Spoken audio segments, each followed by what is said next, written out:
সংশোধনাগারে থাকা বিদেশি নাগরিকদের নিয়ে নির্দেশ। সংশোধনাগারের বিদেশি নাগরিকদের দেশে ফেরানোর নির্দেশ। শাস্তির মেয়াদ শেষের পরও সংশোধনাগারে থাকছেন বিদেশিরা, এই বিষয়ে একটি নির্দেশ এসেছে। আরো জানবো, ফোনে রয়েছেন প্রতিনিধি সত্য সুন্দর ভট্টাচার্য। সত্য, ঠিক কি বলা হচ্ছে এই নির্দেশে?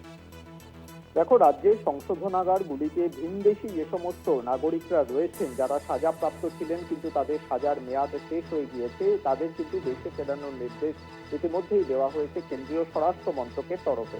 এবং সেক্ষেত্রে দেখা যাচ্ছে যে অধিকাংশ ক্ষেত্রেই তারা বেআইনিভাবে অনুপ্রবেশ করেছিলেন এবং সেই কারণে ফরেনার্স অ্যাক্টের যে 14 নম্বর ধারা রয়েছে, সেই 14 নম্বর ধারায় তাদেরকে দোষী প্রমাণিত হওয়ার পর সাজা আর মেয়াদে শেষ হয়ে যাওয়াও তারা কিন্তু আইনি জটিলতার কারণে সংশোধনাগারে থেকে যেতে বাধ্য হচ্ছে।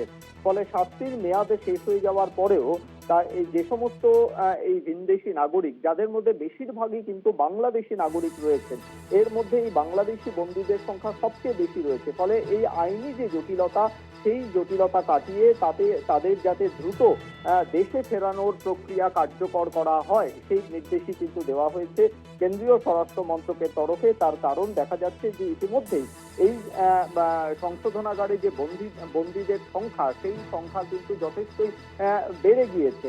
সেই জায়গায় দাঁড়িয়ে সাজার মেয়াদে শেষ হয়ে যাওয়ার পরেও এই বিশেষত বাংলাদেশি নাগরিক বা বন্দীরা যারা রয়েছেন বা ভিনদেশি যে সমস্ত সাজাপ্রাপ্ত বন্দীরা রয়েছেন, তাদেরকে যাতে দেশে ফেরত পাঠানো যায় এবং প্রয়োজনে তাদেরকে হোল্ডিং সেন্টার, অর্থাৎ যে ডিপোর্টেশনের কথা বলা হয়েছে, সেখানে তাদেরকে অন্তত 30 দিন রেখে তারপরে তাদের দেশে ফেরানোর আইনি প্রক্রিয়া, সেই প্রক্রিয়া কার্যকর করার নির্দেশ দেওয়া হয়েছে।